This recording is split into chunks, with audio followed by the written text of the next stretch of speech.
Hey guys, 8ball NFL here, and today I'll be giving you guys my season predictions.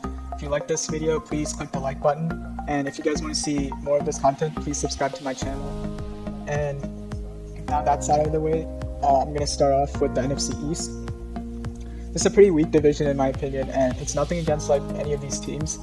I'm just not a big fan of like the Bills. I think the Bills don't have a elite defense like everyone is saying, but I think they're still pretty good. They have a pretty favorable schedule.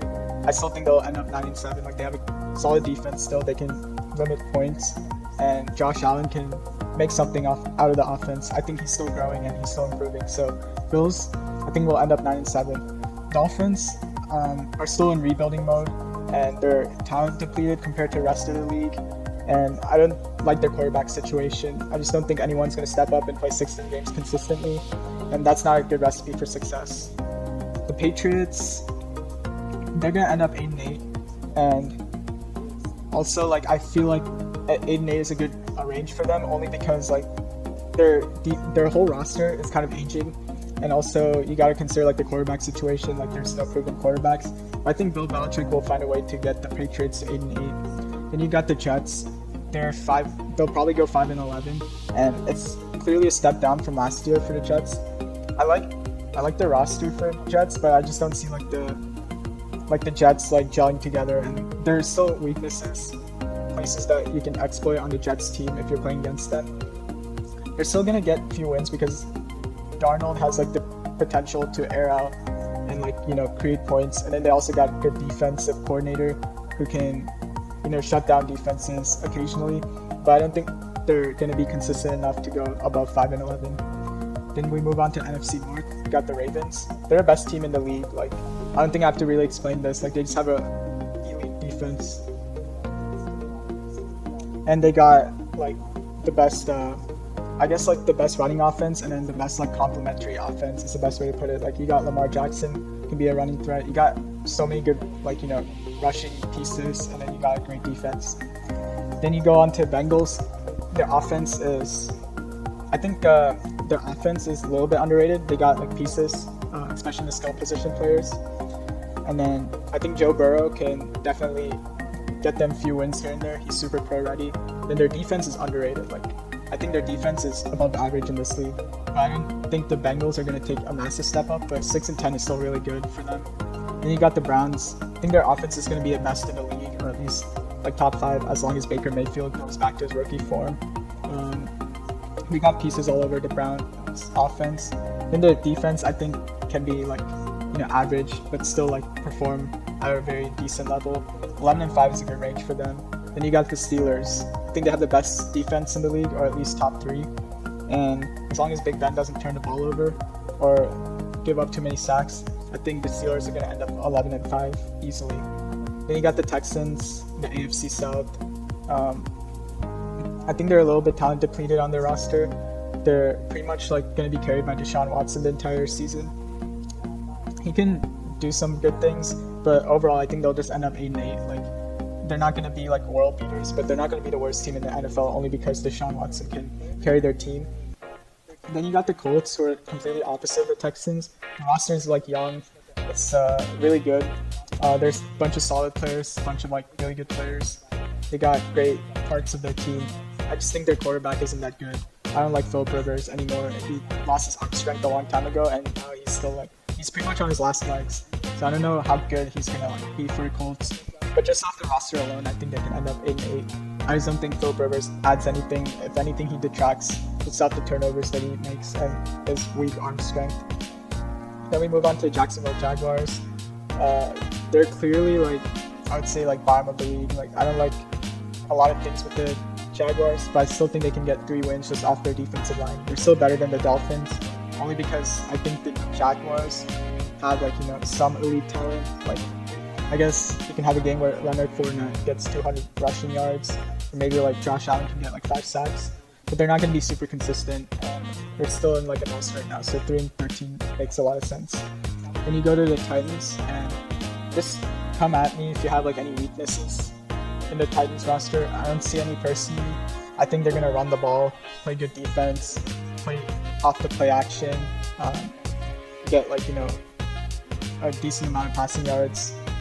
And they have good coaching too. They have like really good coaching actually. Like you saw that at the end of last season. So the Titans are going to be good. Like I think they're easily the best in this division. So yeah, the Titans will probably go 11-5. Then you move on to the NFC West or AFC West, and this is honestly one of the best divisions in the league. It just sucks that some of these teams have like not favorable schedules. So you got the Broncos at 11-5, and I think the Broncos can be better or worse depending on Drew Lock. But personally, I think Drew Lock is the best out of the rookie class. Like if I'm rating quarterbacks, I just like his arm strength, his mobility, and he can also like hang tough at times. Like he's gone through a lot of adversity in college, so he has that like I guess experience. And I just think he's pro ready, and he's ready to like bring the Broncos to 11-5. Not to mention that they have weapons all over the team. They have a great defense, like easily top 2 or 3 in the league. They're just going to be a really good team, a really dangerous team.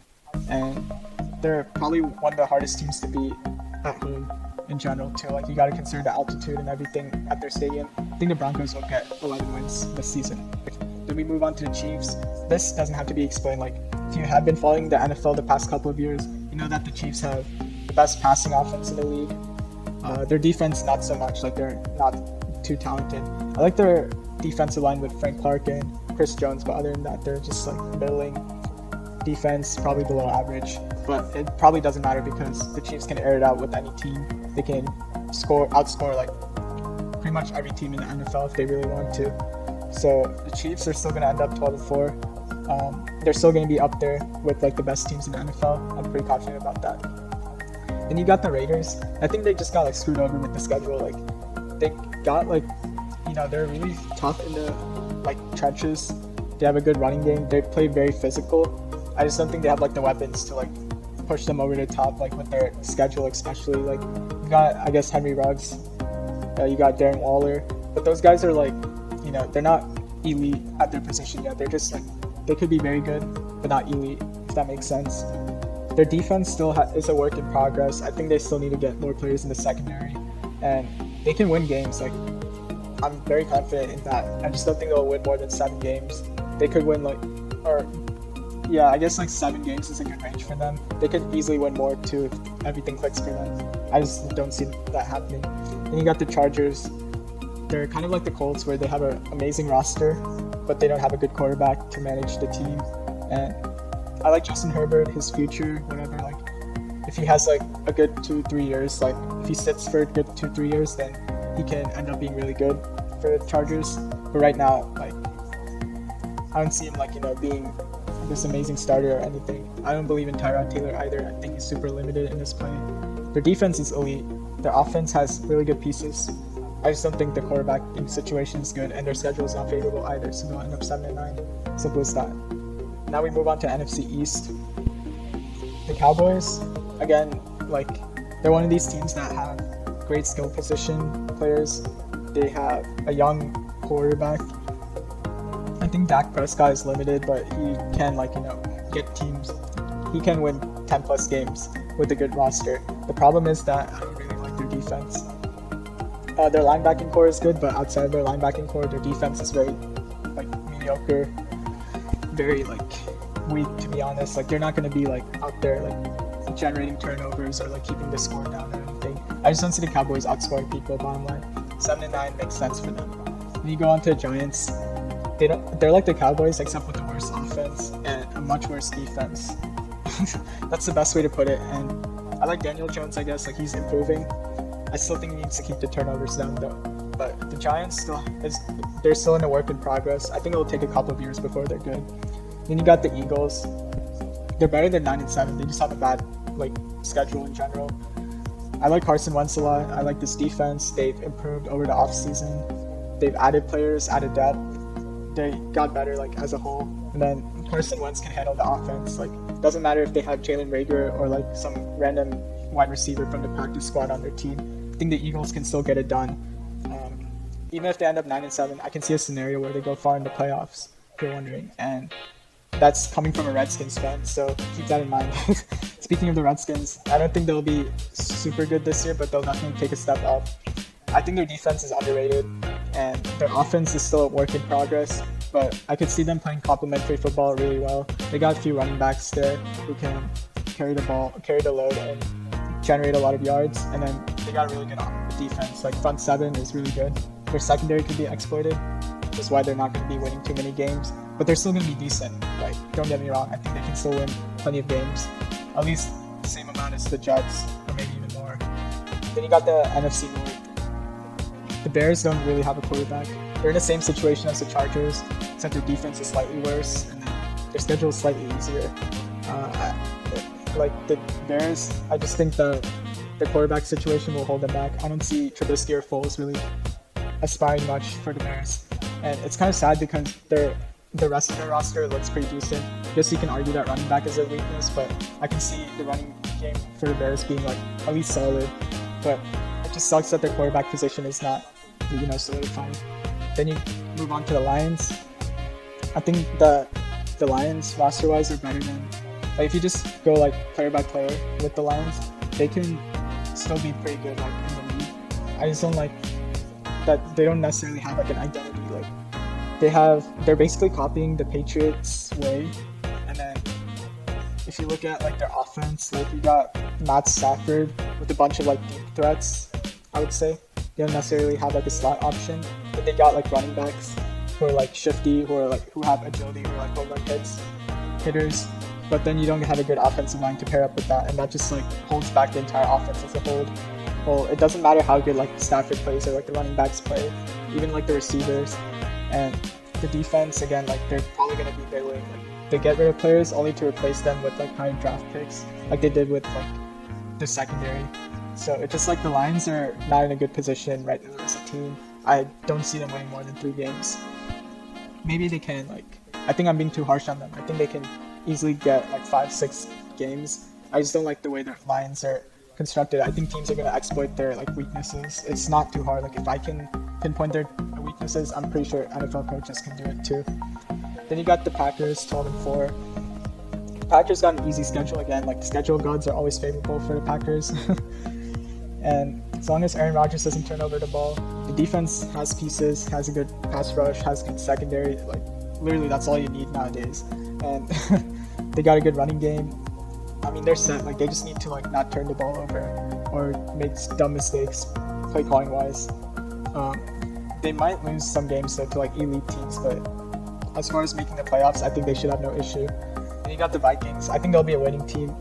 They're a team that has an identity. Like Mike Zimmer's gonna get their defense ready to play, and then you got Kirk Cousins, who's solid, who's gonna like do his job. Like he's gonna check it down and then take some deep shots. Like what you get out of Kirk Cousins. Like he might be inconsistent, but he's gonna be consistent. He's not gonna like hurt the team too much. If anything, he's probably gonna generate a lot of he's gonna make a lot of good plays like off of play action. The running game is still good. I think the Vikings are one of the few teams that actually have an identity. I just don't see them being too many elite teams, and that's why I got them at 9-7. Then you move on to the Falcons. They're another team where they have an identity, but they don't have their defense is not that good. And then you look at their offense, like they're losing talent slowly. Like now they don't necessarily have like a talented running back. I guess you can argue that Todd Gurley is good, but I think he's washed out at this point. The recipe for the Falcons is to just air it out with Matt Ryan, Julio Jones, Calvin Ridley, and hope for the best. I guess hopefully the defense doesn't play too bad, but again that's asking for a lot. Their pass rush has improved a little bit. I can give them that. Their secondary could be a liability. I think they got Isaiah Oliver as their only really good option. I don't really think Isaiah Oliver is really good either. He can get beat too. I just think there are spots where you can exploit the Falcons. They have clear weaknesses. They'll still win a couple of games because they can air it out and outscore teams. So Falcons aren't completely screwed, but I don't think they're going to be super consistent or good enough to win more than 6 games. They're probably going to end up around 5-11. Then you got the Carolina Panthers, and this is a team that just has a horrible schedule. Considering that they were pretty bad last year, I think they got kind of screwed over by the NFL. Their recipe is just to play complementary football, like some of these teams that I just listed. And the problem with that is that the Panthers don't necessarily have like the best defense. I think their defense is super young, and it'll take like a year at least for them to develop. And then probably next year you can see the Panthers like have a really good defense. I'm also not a huge fan of Teddy Bridgewater, and it's just because like he's limited. I don't think he's as accurate as people say. I don't think he's as mobile as people say. So he's basically like a poor man's Alex Smith at this point. So the Panthers don't have a good quarterback, don't have a good defense, they have a hard schedule. They'll have a good running game, I guess, with Christian McCaffrey. Like, he'll generate yards. But that's not gonna be enough, in my opinion, for the Panthers. I think the only way the Panthers can maybe be better than 1-15 is if, let's say, a guy like Will Grier starts and he balls out. So yeah, that's like a lot to ask for the Panthers. And I just think like the teams that they're going against are just better than the Panthers, like, plain and simple. It's nothing against the Panthers. I don't think their roster is bad. They just don't have a good schedule, like, period. Then you move on to the Saints. They ended up, like, in this record prediction, they ended up number 2 in the NFC South. The only reason why is because they have a really complete team, top to bottom. I would say they have few elite spots. Like, their pass rush is really good. I'd say it's not elite. I would say it's really good. The running game could be elite. They have Michael Thomas, who's like one of the best NFL receivers. And then your secondary is still pretty good. Like, it's average at best, or not average at best, it's average at worst, and it could be pretty good. So I think they're super complete. I just see Drew Brees like dropping off slightly. Like, it's not gonna be too much, but it's gonna be enough to where like the Saints might not win against some of these better teams. Then you got the Buccaneers, and I really like the Buccaneers this year. I think they have an underrated front seven. Could be the best in the league, to be honest. That's something that people are not talking about. And then, not to mention that they have Tom Brady, who's like the best quarterback of all time, to be honest. Like, probably not in the league right now, but he still has a quick release. He still has arm talent. He still pushes the ball downfield, and he's got a lot of weapons to work with. He also has a offensive line that's improved from the Patriots last year, so he's gonna get good protection. There's not much asked for like Tom Brady in this case. I think he's gonna lead the Buccaneers to 13-3 finish above the Saints. Then you got the NFC West, and this is a very good division, probably the best in the league. You got the Cardinals. They're gonna have probably the best offense in the league with guys like Kyler Murray, with weapons all over the place, an improved offensive line, good play calling. Their defense is above average, so that's probably gonna allow them to limit points given up from the other teams. So they're just all around really good. Like, they're gonna win games despite outscoring teams. Then you got the Rams, and they're completely like, I think they screwed up big time going all in like the last couple of years. They're in a bind right now. They have a bunch of players that they're paying for that are either like not on their team or not very good. If you're asking Jared Goff to lead the offense, which is the case right now, it's not gonna end up well because Jared Goff is average at best, but more often than not that he holds back the offense. Like, he plays well, I guess, like when he has play action going for him, but it's hard for Jared Goff to just produce on his own and like, make reads. And like, he has the arm talent, he has like all the traits to be good. It's just he can't read the field well, and I don't really understand why. He's a smart guy. Like, it seems like he would be the type of person to like process the field well, but it's not the case. Like, he's super limited in that regard. I don't see him like carrying the offense or anything. It's not going to be very good if that's the case. Their defense, outside of Jalen Ramsey and Aaron Donald, is not going to be very good either. And they're going to be held back in a lot of cases just off their like roster talent, just the situation they're in. And they might be in this mess for a long time. It might require like a rebuild, in my opinion, for the Rams to turn it around. And they just got to be like smart, I guess. But again, like, just besides that, they're just not a very good team compared to like some of the other teams that they're playing against. Like, if you're looking at like even the Redskins, I think the Redskins are better than the Rams because at least the Redskins have like an elite front seven. I can't say anything elite about the Rams right now, and that's just facts. So then we move on to the 49ers, and the 49ers only got better this year. They added guys like Trent Williams, Brandon Ayuk. They added like pro-ready guys like who can come in there day one and like play and contribute for them. And I think they're just gonna play complementary football like they've been doing. Then you got Jimmy G, who can manage the game well, and who just fits in the offense really well in general. I like Jimmy G, like with his role. Like, of course, he's not the best pocket passer. He's not like the most accurate quarterback or anything. But he just fits the scheme. Like, he's a system quarterback. He doesn't get in the way with the 49ers a lot. At least that's what I've seen. Like, I know people like break down the X's and O's and see Jimmy G messing up, I guess, with his fundamentals. But I think that doesn't really matter. At the end of the day, like, he gets the job done. He does what's needed. Like, he gives like his playmakers a chance to like make plays. So that's all you can ask for. They got a bunch of slot weapons. They're gonna get lots of yards per carry, and then you got a great running game. The defensive line, not to mention, is still really good. And if there's one weakness, it's probably their secondary. But it really doesn't matter. Like, if you generate a lot of pass rush, then you're masking the secondaries as their weakness. So the 49ers are still going to be really good. Like, I don't see any reason why they should be they should drop off from last year. And you got the Seahawks, and surprisingly, they got a pretty easy schedule in my opinion. I think they'll still end up 12-4. Like, I know their defense isn't that good, but when you look at the Seahawks, like, again, if you break down like position by position, they're not going to be anywhere close to the top in the league, offense or defense. But I think Russell Wilson's going to get the job done. Like, there's one quarterback that I'll bet my money on to win a shootout, it would be Russell Wilson. And we've seen him do that against like every single team in the league. Like, he even outscored the Chiefs. So just to give you guys like the scope of how great he is, like, he outscored the Chiefs 2 years ago with arguably a worse roster. And their running game is still like underrated. Like, I don't get why people aren't talking about it too much. Like, the Seahawks run the ball really well, and that with the combination of Russell Wilson, it just makes the team like dynamic offensively. They'll make explosive plays.